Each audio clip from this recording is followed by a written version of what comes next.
Je m'appelle Superbio Local. Dans ce nouvel épisode, je vais vous expliquer l'intérêt de consommer la biodiversité locale pour mieux se nourrir. Pour bien manger, il ne suffit pas de se remplir le ventre. Notre santé dépend avant tout de notre alimentation.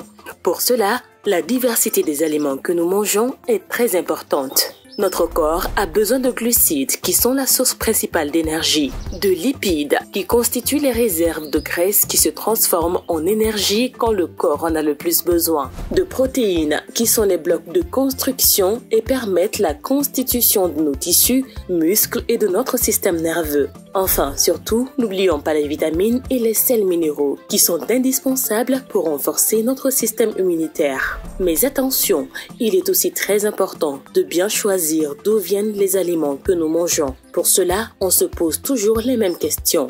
D'où ils viennent et comment sont-ils produits? Est-ce en agriculture chimique ou en agroécologie paysanne AEP? À qui leur consommation bénéficie-t-elle? Quels sont les impacts sur notre santé et sur l'environnement? Regardons nos habitudes alimentaires d'aujourd'hui. Pour les céréales, par exemple, alors que le riz était traditionnellement peu consommé, plutôt lors des fêtes, il a pris une place majeure dans les déjeuners pour finalement devenir indispensable au quotidien du consommateur. C'est alors le riz importé d'Asie, souvent vendu en brisure, qui envahit les marchés et les plats. Sa consommation est au détriment de nos plats traditionnels à base des céréales locales comme le mil, le sorgho, le fonio, pourtant adaptés à notre agroécologie paysanne. Autre exemple, celui du blé. Le blé importé qu'on retrouve dans le pain ne vient pas de chez nous. Il est cultivé en Occident, en agriculture chimique intensive, polluante et nocive. Ces variétés de blé sont sélectionnées pour leur composition en gluten, répondant aux besoins de la boulangerie industrielle, dite moderne. Les grandes meuneries de nos pays l'achètent sur le marché mondial pour le moudre en farine blanche, en enlevant toute l'enveloppe et le germe du blé où se concentrent pourtant les nutriments. Le pain fabriqué à partir de cette farine n'est pas très nourrissant et il peut même finir par provoquer des allergies comme celle au gluten.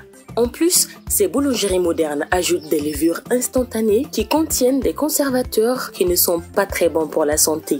Nous avons pourtant beaucoup de céréales africaines qu'on peut produire localement sans intrants chimiques. On peut les préparer de différentes manières et elles sont très nutritives. Au petit déjeuner par exemple, nos beignets traditionnels faits avec de la farine de mil ou de sorgho cuites dans le beurre de karité sont bien nutritives que ce pain blanc. Si on aime vraiment le pain, il vaut mieux rechercher du pain contenant des céréales locales, panifiées non pas avec des levures instantanées en sachet, mais avec du levain fabriqué avec des procédés naturels. Ce pain local sera plus nourrissant et sa consommation contribuera à l'économie locale en permettant aux communautés paysannes de vendre leur mil. Et pour les autres repas de la journée, où le riz et les macaronis sont devenus des habitudes, les bachis, théo, djuga, kindeni sont bien plus nourriciers. Regardez par exemple les consommateurs des pays industriels parce qu'ils deviennent malades à force de consommer du mauvais blé, nous envient notre fonio, une céréale ancestrale sans gluten. Je vous donne un autre exemple avec le lait. Le lait en poudre ou concentré importé, vendu à bas prix et en sachet individuel dans les boutiques, est aussi devenu un aliment du quotidien. Ce lait provient généralement de l'élevage laitier d'Europe. Les vaches sont en partie nourries avec du soja produit en Amérique latine, en agriculture chimique extra intensive et souvent à partir d'OGM. Ce soja est ensuite exporté en Europe pour nourrir le cheptel élevé en conditions industrielles. Les vaches sont alimentées avec des concentrés et sont rarement ou même jamais envoyées au pâturage. L'usage des antibiotiques est très fréquent. Et comme ce lait est produit en surabondance, les surplus sont déshydratés, souvent en y ajoutant la lécithine de soja. Toujours ce même soja, souvent OGM, pour être exporté en Afrique de l'Ouest.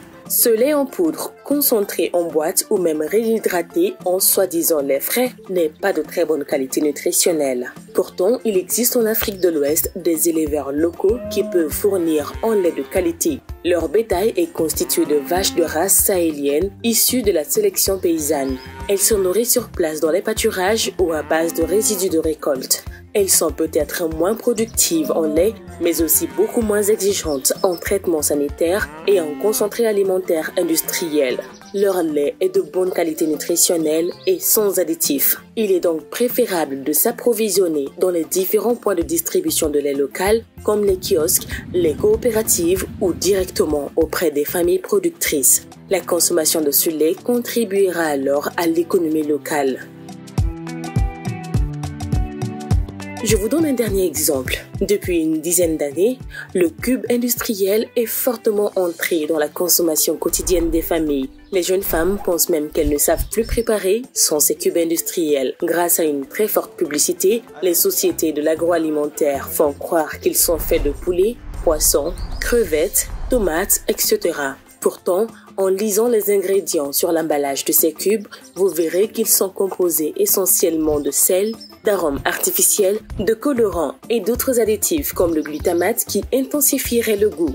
Mais le glutamate est aussi soupçonné de favoriser l'hypertension et des troubles du système nerveux. Aussi, l'impact sur l'économie des familles et des femmes rurales est très important. Alors que la consommation des cubes industriels permet d'enrichir les grandes entreprises alimentaires, elle appauvrit les femmes rurales qui cherchent, elles, à commercialiser leur Soumbala. Pourtant, ce Soumbala se fabrique grâce aux fruits d'un grand arbre de la savane, le néré. En plus d'être aromatique, il est très riche en protéines et nutriments comme le fer. Sa consommation permet notamment aux femmes et aux enfants de se maintenir en bonne forme. Si sa valorisation locale venait à disparaître, l'arbre lui-même disparaîtrait, entraînant de lourdes conséquences sur l'environnement et sur la société. Pourtant, il existe des initiatives d'organisation de femmes comme la COFERSA qui élaborent des mix de condiments à base de Soumbala. C'est en consommant ces préparations condimentaires que vous encouragerez leur développement. Voilà ce qu'il faut retenir avec ces quelques exemples. C'est que la diversité agricole africaine est trop souvent délaissée au profit des produits importés. Pourtant, elle regorge d'une énorme biodiversité cultivée, élevée et non cultivée, qui, transformée, valorisée sur le marché local, contribue au développement de notre économie locale. Vous aurez aussi compris que consommer les produits locaux issus de la biodiversité locale favorise une bonne santé et contribue à préserver l'environnement et donc l'avenir de vos enfants.